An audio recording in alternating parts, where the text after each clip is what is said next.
خیر ناظرین محترم، اب ہم آپ کو 10 رمضان کا وظیفہ کا عمل بتاتے ہیں، اس لیے تمام تر سننے والے احباب سے ہم توجہ کی بھرپور گزارش کرتے ہیں۔ سامعین کرام، اوپر بیان کردہ ترتیب پر عمل کرتے ہوئے آپ نے 9 رمضان کی افطاری کے بعد کسی بھی وقت کسی بھی مقام پر تنہائی کا خاص انتظام کر لینا ہے،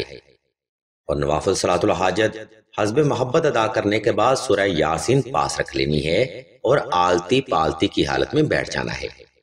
اس مقام پر معزز ناظرین، آپ نے چند ایک سیکنڈ وقفہ لازمی کرنا ہے تاکہ آپ کا وجود اور دل کی دھڑکن نارمل ہو سکے۔ اس کے بعد آپ نے سورہ یاسین کی تلاوت کچھ اس طرح سے کرنی ہے۔ مثال کے طور پر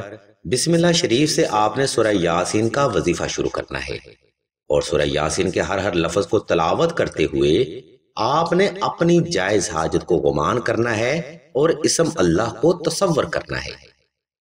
اس لیے آپ نے سورہ یاسین کی تلاوت آہستہ آہستہ توجہ سے اور اپنی جائز حاجت کو مد نظر رکھتے ہوئے کرنی ہے۔ سامعین محترم، قرآن مجید فرقان حمید میں 12 مرتبہ آیا ہے کہ قرآن مجید کو ایسے پڑھا کرو جیسے قرآن مجید کو پڑھنے کا حق ہوتا ہے۔ اس لیے اس ترتیب پر عمل کرتے ہوئے آپ نے 10 رمضان المبارک کو 10 بار سورہ یاسین کی تلاوت کرنی ہے، اور 1 بار سورہ یاسین کی تلاوت کا عمل کمپلیٹ کر کے آپ نے ایک لمبا سجدہ حاجت اللہ کے حضور ادا کرنا ہے، جس میں آپ نے اپنی جائز حاجت کو اللہ کے حضور بڑے ادب اور عاجزی کے ساتھ رکھنا ہے، اور اس مبارک ترتیب پر عمل کرتے ہوئے آپ نے 10 بار سورہ یاسین کی تلاوت کرنی ہے اور 10 سجدے اللہ کے حضور ادا کرنے ہیں۔ اہل علم بیان کرتے ہیں کہ اس سجدہ میں آپ اللہ کے حضور جو بھی حاجت یا جو بھی مراد رکھیں گے وہ حاجت صدقہ محمد و آل محمد ضرور پوری ہوگی۔ سامعین محترم، یاد رکھیں جن وظائف کو ہم معمولی سمجھ کر اگنور کر دیتے ہیں وہ وظائف کلام یا عبادت اللہ کے حضور جلد قبول و مقبول ہونے والی ہوتی ہے۔ اس زمن میں آقائے دو جہاں سرور کونین خاتم الانبیاء نبی کریم صلی اللہ علیہ وسلم کی ذات مبارکہ مولا علی علیہ السلام کو وصیت کرتے ہوئے فرماتے ہیں کہ اے علی، سورہ یاسین کی کثرت کیا کرو، کیونکہ سورہ یاسین میں اللہ کی ذات مبارکہ نے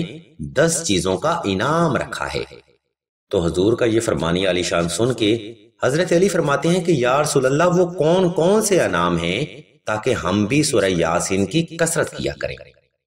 تو حضور نے فرمایا کہ جو شخص سورہ یاسین کی کثرت کرتا ہے اگر وہ بھوکا ہوگا تو اللہ کی ذات اس کو غائب سے کھانا دے گی، اگر وہ پیاسا ہوگا تو غائب سے پانی ملے گا، اگر بیمار ہوگا تو شفا ملے گی، اگر بے گھر ہوگا تو گھر ملے گا، بے اولاد ہوگا تو اولاد ملے گی، رزق میں برکت ہوگی، جادو ختم ہو جائے گا، بندش سے نجات ملے گی، دشمن کے خوف کا اثر زائل ہو جائے گا، اور دلوں کو سکون اور اطمینان نصیب ہوگا، اور سب سے بڑھ کر آقائے دو جہاں کی پکی اور سچی محبت بھی دل میں پیدا ہوگی۔ ناظرین محترم، یہ آقائے دو جہاں سرور کونین خاتم الانبیاء نبی کریم صلی اللہ علیہ وسلم کی ذات مبارکہ کا دیا گیا وظیفہ اور عمل ہے۔ اگر آپ اس وظیفہ کو 10 رمضان المبارک کے دن کرتے ہیں تو بے شک اس وظیفہ کے فضائل و برکات بھی 70 گنا بڑھ جاتے ہیں۔ لہٰذا 10 رمضان کے دن کی عبادت کو ہرگز مس نہیں کرنا چاہیے۔ اہل علم بیان کرتے ہیں کہ اس ایک دن کی عبادت کے برکت سے آپ تمام زندگی ہر قسم کے قرض، مرض، غربت و افلاس، تنگ دستی، رزق کی کمی، کاروباری ناکامی، رزق کی بندش، رشتہ اور شادی کی بندش، اولاد کی بندش، جادو سحر و عصیب، آفات و بلیات، دشمن کے خوف، دشمن کے شر، حاسد کی بری نظر اور ہر قسم کی روحانی اور جسمانی بیماری سے تا حیات کے لیے محفوظ ہو جاتے ہیں۔ آپ فقط سورہ یاسین کا عمل مکمل توجہ اور محبت سے کریں، وہ رحیم و کریم، سمیع البصیر، خالق و مالک، ودود و جبار، قدوس و قہار بھی آپ پر ضرور توجہ کرے گا۔ الغرض سامعین محترم، آج کا روحانی پروگرام ہم یہاں پر تمام کرتے ہیں۔ اس روحانی پروگرام میں ہم نے آپ کو 10 رمضان کا وظیفہ اور 10 رمضان کی عبادت کے بارے میں بتایا ہے۔ اگر آپ کو ہماری یہ علمی کاوش پسند آئے تو ہمارے اس چینل آن لائن استخارہ آن فون کو سبسکرائب کر کے گھنٹی کے آئیکن کو پریس کر دیں اور آل کے آپشن کو بھی لازمی دبا دیں تاکہ حصول علم کے لیے کوئی بھی روحانی پروگرام آپ سے مس نہ ہو سکے۔